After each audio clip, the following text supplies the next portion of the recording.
Welcome to Join Our Town. I'm Dolly Velasquez, and with me is Danny Cavett, who is a chaplain, but he also serves as the Director of Pastoral Care at OU Medical System. Welcome to Join Our Town, It's my Danny. pleasure. My pleasure to be here. Now, let me ask you, what is the difference between a chaplain and, say, a preacher? A preacher or a minister, when they're at a congregation, they have a system of thought, they have their spirituality that is consistent, so people go to that congregation or that with the same sort of worldview. Make sense? Yes. So if you're Baptist, you ascribe to that kind of theology, and well, some of it's not a whole lot different. But so when that minister comes in, they say to come to the people of their minister coming will kind of expect the same thing. As a chaplain, no, our training is to be beyond denominational, and for our part is to be just Christian. Make sense? Mm-hmm. So my training is to, if I'm visiting you and you're going through a crisis, my training is not to put my thoughts on you. Make sense?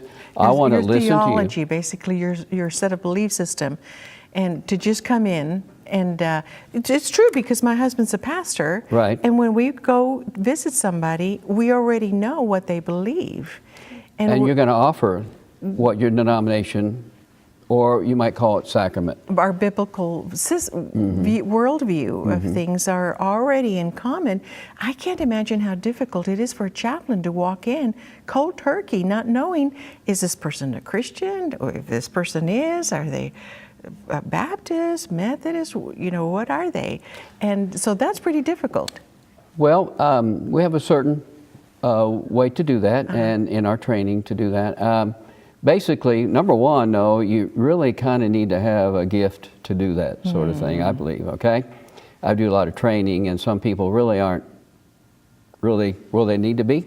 As at an academic, I see doctors that probably aren't, that's not a doctor in training I would probably go to later. But anyway, so our training is to, as we get to know you, we introduce ourselves, you introduce yourself, then I'm going to ask you some stuff to get to the core, because the minister already kind of knows, so they kind of skirt this. And in our training, we try to get them back.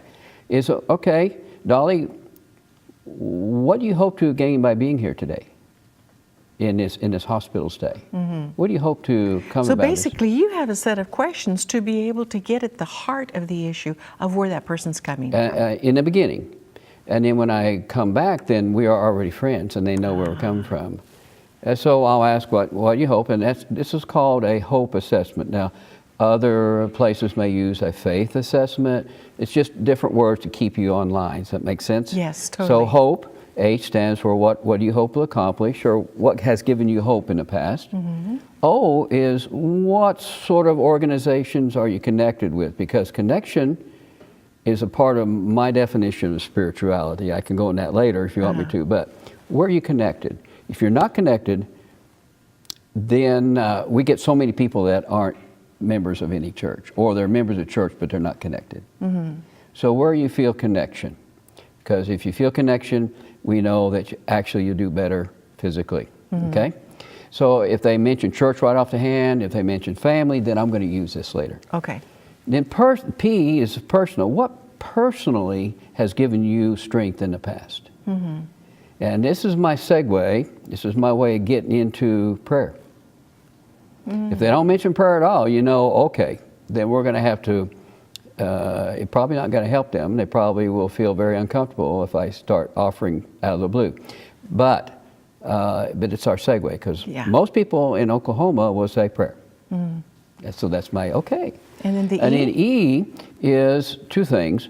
Depends on where they're at. If it's at the end of life, we'll start talking about, okay, that kind of stuff. But most of the time is, how can I encourage you? Now, courage, I could go a long time on this stuff. Courage is what? Courage is jumping in the river to save someone? No, that's just your values. You value life, so you're going to jump in, and it's a reaction because you value life. But courage is doing what's right when you're going, when all this water, when you have to go upstream, when everyone else is not doing what's right. And speaking of encouragement, Danny, how difficult it must be when you walk into the hospital and where a child is sick and you have to minister to the parents. Their world has stopped. They've been given a diagnosis, either a child that's just been born, their teenage, or their small child.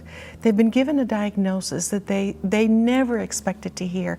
How do you minister to the family of those children, to the families? Well, first of all, you got to get a connect to them. If it's, let's say the child has cancer. So that means I'm probably going to see this child a lot because they're going to come back with a lot of therapy. Or a heart or someone down the line. So first of all is getting that connect. So I would use something like the Hope.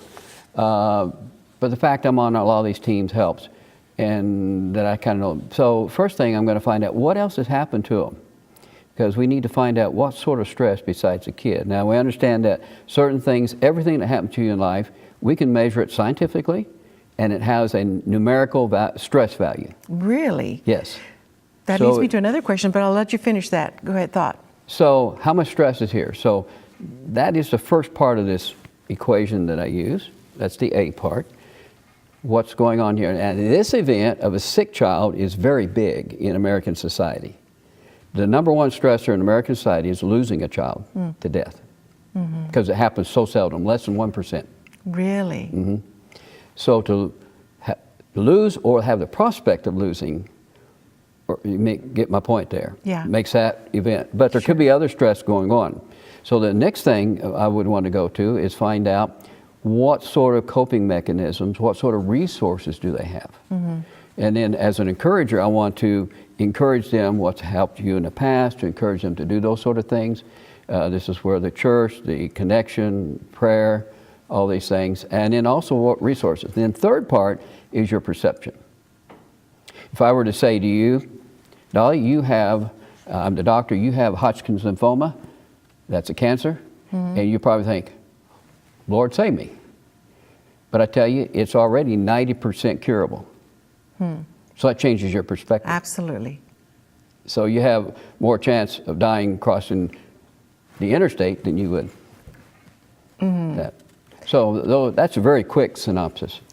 And I would, you know, one of the questions that I told you earlier that I had was, spiritually, you go to a hospital to get healed, and you're going to see a doctor, there's going to be medication, there's going to be treatments and so on like that. But as the chaplain, isn't emotional healing absolutely critical to the healing of the whole person? Totally. And when I'm dealing with people, and spirituality is a part of an assessment of every hospital is supposed to be. Sometimes it's only what church you're a member of or so on down the line, but we at our place see 98% of every new admit within 24 hours. So we get to talk to a lot of these people. But anyway, spiritual, it's very important, emotional. So we come as a chaplain, and the modus operandi that we use is that I may come to you as helping you with your healing, okay, with prayer and encouragement, guiding. So sometimes I'm going to come not as that, but as a guide to help you. Well, what happens next? Yeah. Because though I walk through the valley of the shadow of death, fear no, for you're with me. Make sense? Yes. And that connection of being with helps. You know, I've also noticed that it says, yea, though I walk through the valley of shadow of death.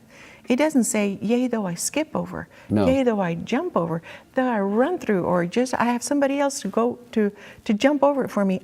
I have to walk. We have to walk through that valley of shadow of death. But if you have someone to help you, yes, makes the walk better. Yes, absolutely. I remember my little daughter, when I was preaching, we would walk from the church to the parsonage, and she says, Daddy, there's a monster over there in the dark. I said, yeah, it might be, but remember, we got Jesus and me, and we'll wipe.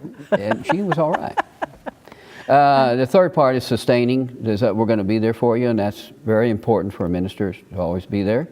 And then last but not least, we can have a ministry of reconciliation, because that's very important. So if you can get reconciled, that goes back up to the first part, that helps your healing process, that spiritual and mental. When that's right, your body can then actually, what God has given you, help heal.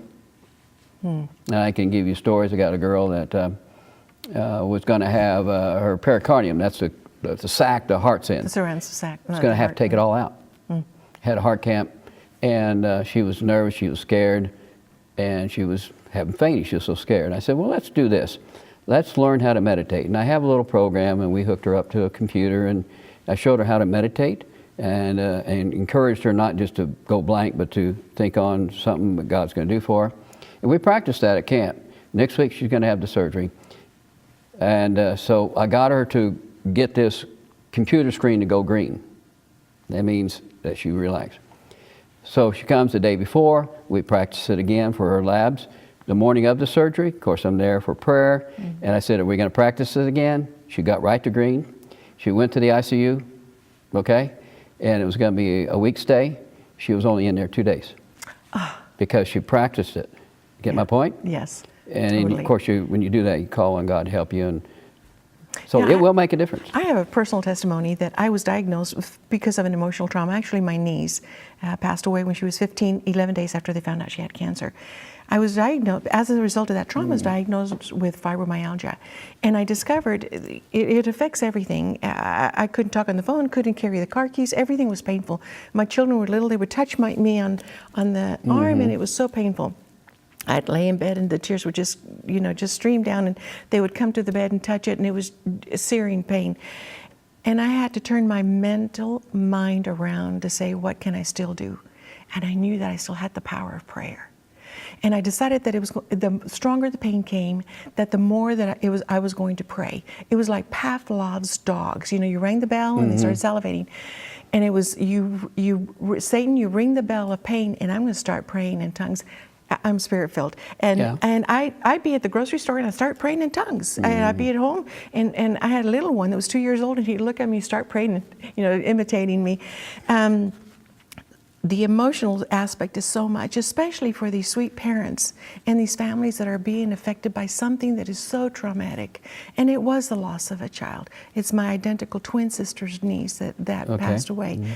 And thank you so much for what you do, not only for the families, the children, the parents, but all the extended families, being there all the time for these people, never expecting to be in this situation.